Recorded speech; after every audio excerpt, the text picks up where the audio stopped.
বাংলাদেশের urban educated পয়সাওয়ালা class secularism চায়, আবার ভোট ডাকাতিও চায়। হ্যাঁ, সে নান্না মুন্না ফ্যাসিস্ট ডিক্টেটরের পা ধরে সালাম করতে চায়, আবার সে না গণতন্ত্রও চায়।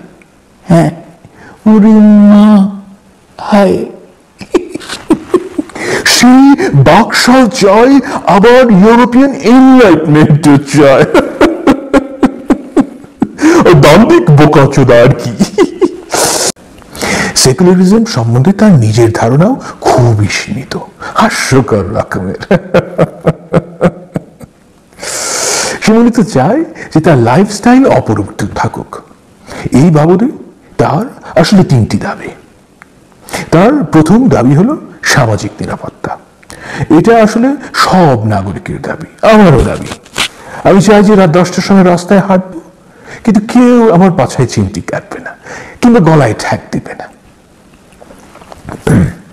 তার দ্বিতীয় দাবি হলো যে তার যে লাইফস্টাইল, এর উৎস নিয়ে কোনো প্রশ্ন করা যাবে না।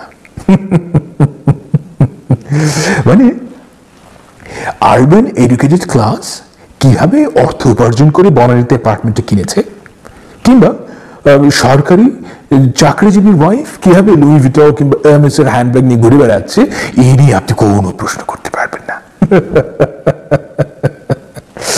তৃতীয় দাবিটা হলো তার আসল দাবি। বুঝলেন, তার লাইফস্টাইল আপনাকে মেনে নিতে হবে। মানে সে যে মদ খাবে, স্লিভলেস ব্লাউজ পরবে, এই কাজগুলোকে আপনি কোনো মোরাল ফ্রেমওয়ার্কের ভেতরে ফেলে তার সমালোচনা করতে পারবেন না।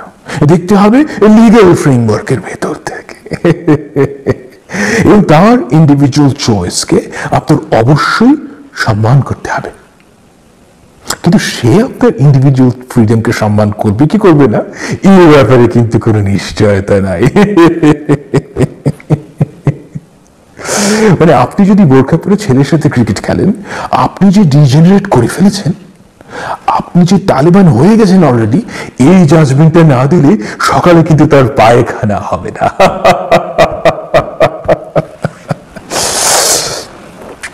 সমস্যা হলো স্লিভলেস ব্লাউজ পরার অধিকার সংরক্ষণ সমিতি, এটা তো বলা যায় না, তাই না? ওই ফেসবুকে দুষ্টু ছেলেটা মিম বানাবে। আপনার দরকার একটা গাল ভরা নাম, সেই নামটা হলো সেকুলারিজম। বুঝলে তো, বাংলাদেশের সেকুলারিজমে কোনো দর্শন ও লিগাল ফ্রেমওয়ার্কের যোগাযোগ নেই। গরিবের সেকুলারিজমের গন্তব্য শেষ পর্যন্ত ইসলামোফোবিয়া। তার যে বোধ বুদ্ধি, আসলে ইসলামোফোবিয়ার উপরে সে কুলায় উঠতে পারে না। Secularism is a great tradition, কোনো সন্দেহ নাই।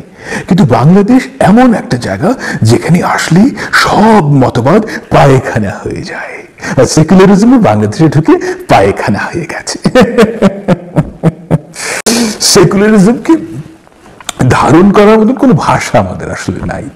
এই দেশের শিক্ষিত মানুষরা খুব বেশি হলে এই আশা করেন যে হুজুর পার্টি বাদ দিয়ে বাকি ধর্মের মানুষগুলোর মধ্যে একটা সহাবস্থান হবে। হিন্দুরা চাকরি পাবে, কিন্তু চাকরিটা হতে হবে তার নিজের চাকরির চাইতে ছোট। দুর্গাপূজার সময় মুসলমান মেয়েরা সুতি শাড়ি পরে সিঁদুর দিয়ে পূজা মণ্ডপে গেলে আপনি ইয়া কাফিরুন টাইপ কোনো কমেন্ট করবেন না। এই সব হলো তার আকুতি। দেখেন, বাঙালি হলো প্রচন্ড ইমেজ কনসিয়াস। তার সব আগ্রহ লোকে যেন তাকে কিছু না বলে, এবং কিছু বলে ফেললে কিভাবে তার প্রতিশোধ নেওয়া যায়। ও সময় দুটো চাহিদা বাদ গেছে। সংবিধান থেকে ইসলাম বিসমিল্লাহ উঠিয়ে দিলে, আর ইসলামকে রাষ্ট্র ধর্ম হিসেবে না রাখলে তার সেকুলারিটি পেটে টস টস করবে আর কি।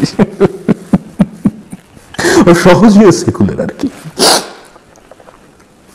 আমার দাদার জেনারেশন পর্যন্ত এই অঞ্চলের মানুষের অ্যাসপিরেশন ছিল হিন্দুস্তানি মুসলমান হওয়া। এই ব্যাপারটা সে আর্টিকুলেট করতে জানতো না, কিন্তু এসেনশিয়ালি সে হিন্দুস্তানি মুসলমানই হতে চাইতো। তার মধ্যে মুসলমানের হারানো ভারতবর্ষ নিয়ে একটা হাহাকার ছিল। মুঘলদের যে রিফাইনমেন্ট, সেটা সে আন্দাজ করতে পারত এবং সেটা সে ধরতে চাইতো। এটা দেখবেন আপনি বাঙালি মুসলমানের খাবারের মধ্যে, কিংবা লাইফ ডিফাইনিং ইভেন্টগুলোর মধ্যে।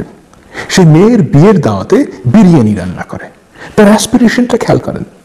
হিস্টোরিক্যালি এই অঞ্চলে ছাগল বা ভেড়া খুব অ্যাভেলেবল ছিল না। বিরিয়ানি বানাতে যে কি ইনগ্রিডিয়েন্টগুলো লাগে, মানে জাফরান, লবঙ্গ, জয়ফল, জৈত্রী, কাবাব চিনি, শাহজিরা, এগুলোর প্রায় কোনোটি বেঙ্গলে হতো না, অথবা সহজলভ্য ছিল না। তার জন্য সহজ ছিল বিয়েতে মাছের ঝোল রান্না করা, কিংবা তেহারি টাইপ কিছু একটা বানানো। কিন্তু না, সে বিরিয়ানি রান্না করবে।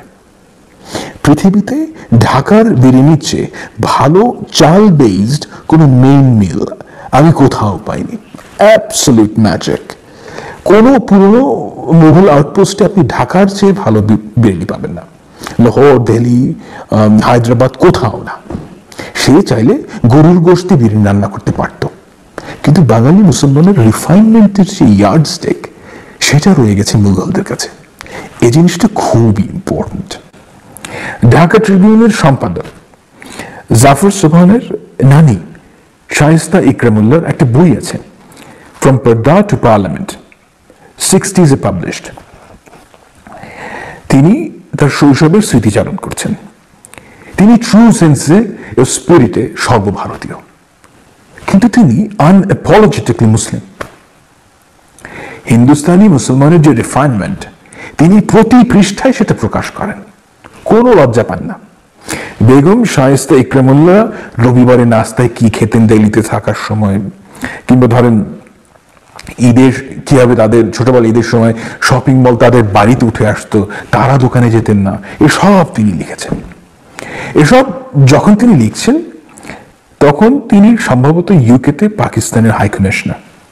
এই মহিলার সারা দুনিয়া দেখা লোক, 1930s লন্ডনে পিএইচডি করা মানুষ।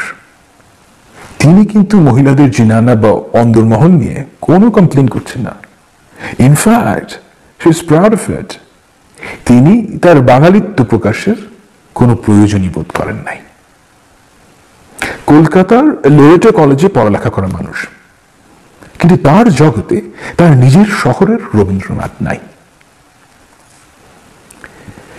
কলকাতার প্রেম তিনি ভুলতেই পারেন না, কিন্তু তার কলকাতায় রবীন্দ্রনাথ, ঈশ্বরচন্দ্র,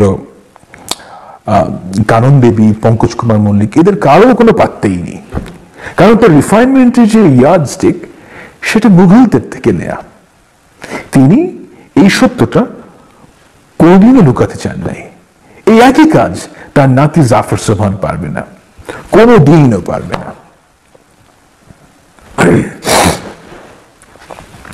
আমার দাদার জেনারেশন পর্যন্ত এই অঞ্চলের মানুষের একটা মেটাফিজিক্যাল ড্রিম ছিল, সে একটা মেটাফিজিক্যাল কমিউনিটির অংশ ছিল। এই দেশে হিন্দুর সাথে সহাবস্থানে assertion of cultural identity was paramount. 1950s এবং 1960s যে নতুন মধ্যবিত্ত আরবান প্রফেশনাল ক্লাস তৈরি হয় বাংলাদেশে, মানে আমার বাবার জেনারেশন আর কি, তাদের একটা বিরাট অংশ মনে করা শুরু করে যে তাদের মুসলমানিত্ব অ্যাসার্ট করলে সে আর প্রগতিশীল থাকতে পারবে না।